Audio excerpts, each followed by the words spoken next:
Today on our team coaching call, the question I brought up was, how are you going to determine if you are on track this year towards your goals, right? So we got a clean slate. It's 2025. Everybody's excited. Everyone has their goal in place, and it's time to get to work, which is great. But as we get into the first quarter, how are we going to know if we're on track, if we're trending in the right direction? There is only one factor that will tell you if you are on track or not. And that is your listings taken, right?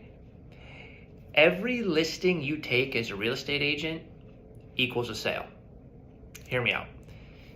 When you take a listing, you might sell that listing. If you price it well and you have good customer service and marketing, you will sell the listing. But even if you don't, let's just say you made a mistake, you didn't read the market correctly, it didn't go as planned. Let's say the listing doesn't sell. There's going to be some sign calls, there are going to be some buyer calls. You're going to get a chance at a buyer sale as well with that. So you're either going to sell the listing or you're going to get a buyer sale because of it. Now that ratio stood true in some of the worst markets in history in the early career, in my early career in this business.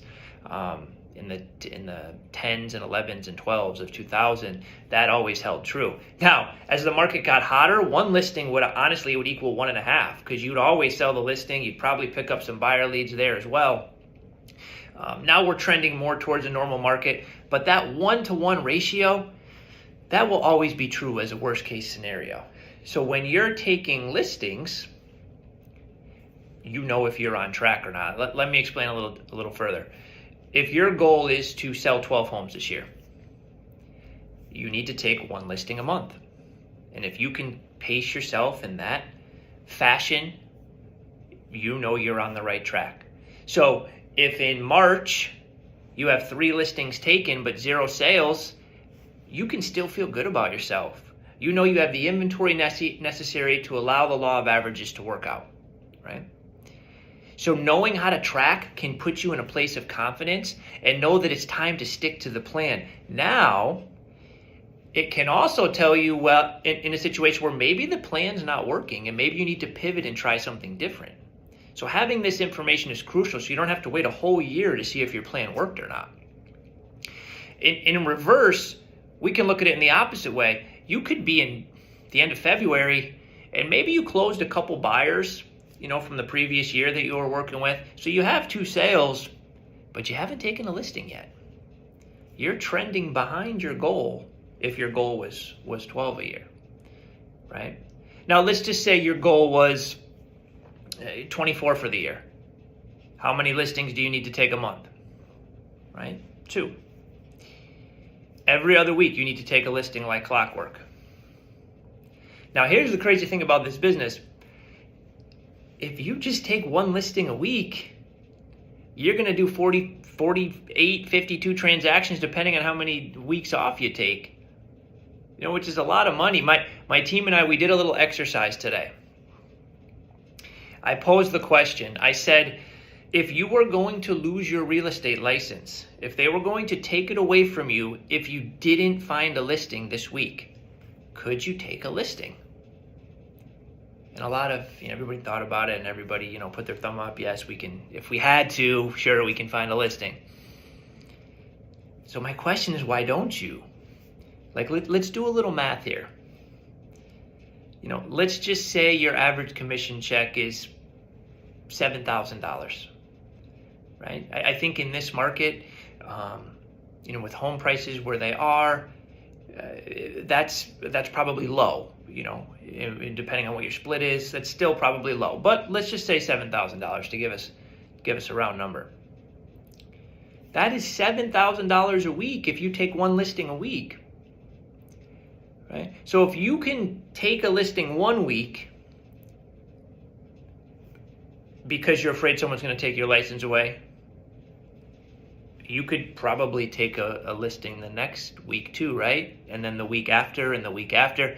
If you use the same intensity, the same focus you used to take that first listing, you could do it again. And we played a little game. We said, how many weeks off in the perfect year would you like to take? And some people said 2, some people said 3, some people said 6, 8, right? So I said, okay, let's let's take 8. Right? Let's take 8 weeks off, and let's just take a listing the other 44 weeks of the year. Right?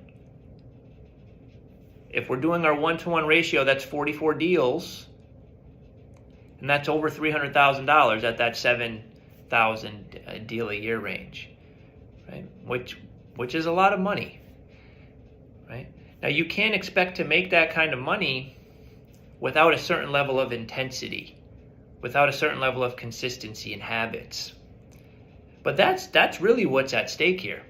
Anyone that's played sports or done any training of any sorts, and just in the gym, if you can do the movements, you can do the practice, but if you don't have intensity while you're practicing or training, you're not getting stronger, you're not getting better. It's the same thing in this business. If you're not practicing your skills with intensity, if you're not attacking each day with intensity and really thinking, focusing, uncovering every rock, impossibility to find a listing, bring inventory to the market, and help people, it's not just going to happen. But if you do that, if you come with that intensity week after week after week, there is unlimited potential to your 2025. So I wanted to share this with everyone. It's really important to be able to pivot when you need to, change your plan when you need to, and know when you're on the right track and when to stay the course. Because another big mistake is when we pivot too fast. We change the plan too fast when it's actually working. So make the listings taken your metric this year. Take your total goal, how many transactions you want to do.